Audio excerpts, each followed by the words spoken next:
Welcome to MoJominds. Hit that like button for me and subscribe to the channel.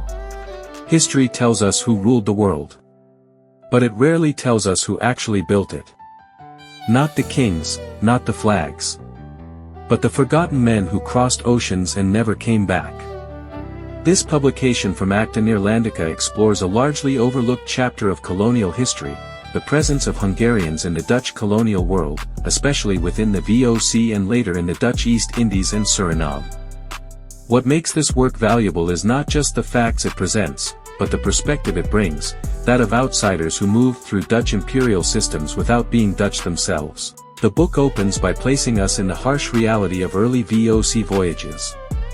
These were not heroic journeys of discovery, but brutal expeditions marked by disease, death, and uncertainty. Only about a third of VOC sailors ever returned to Europe alive.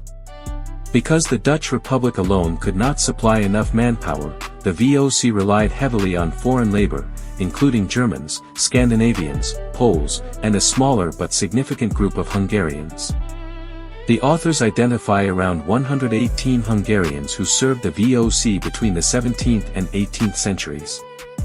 Most were ordinary soldiers or sailors, not elites. Many never returned. Their stories are recovered through ship payroll records, dry administrative documents that, when read closely, reveal lives shaped by migration, poverty, ambition, and risk. A central theme in the book is identity. In early modern Europe, being Hungarian did not mean what it means today. National identity was fluid and often secondary to religion, class, or legal status. Names were frequently misspelled, changed, or translated by Dutch clerks, making these people almost invisible in historical records. This makes the research itself an act of recovery, pulling individuals out of bureaucratic obscurity. Beyond the VOC period, the volume highlights Hungarian writers, planters, scientists, and travelers in the 19th and early 20th centuries. Figures like Laszlo Székely and Madeleine Székely-Lolof's documented plantation life, labor exploitation, and moral contradictions in colonial society. Their writings often caused controversy because they exposed realities many preferred to ignore. One of the most fascinating aspects is how these Hungarians, as outsiders, saw what insiders normalized. Whether describing corruption, inequality, or cultural encounters, their accounts differ from standard Dutch colonial narratives. The book also draws attention to people who are missing from the canon: adventurers, failed migrants, women, and laborers whose lives did not fit heroic or national myths. Importantly, the volume does not romanticize colonialism. It shows how these foreign participants were both agents and victims of empire, benefiting from colonial systems while also being expendable within them.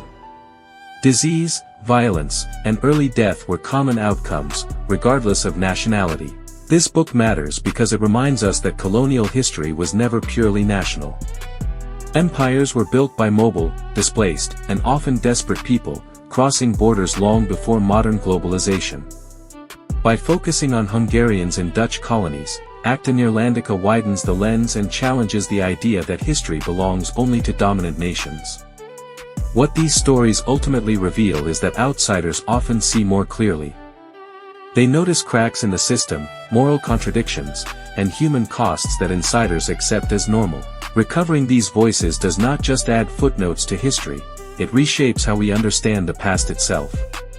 If colonial history is a mirror, this book turns it slightly, just enough for us to see what was previously standing in the shadows. Kerantangi, till the next video.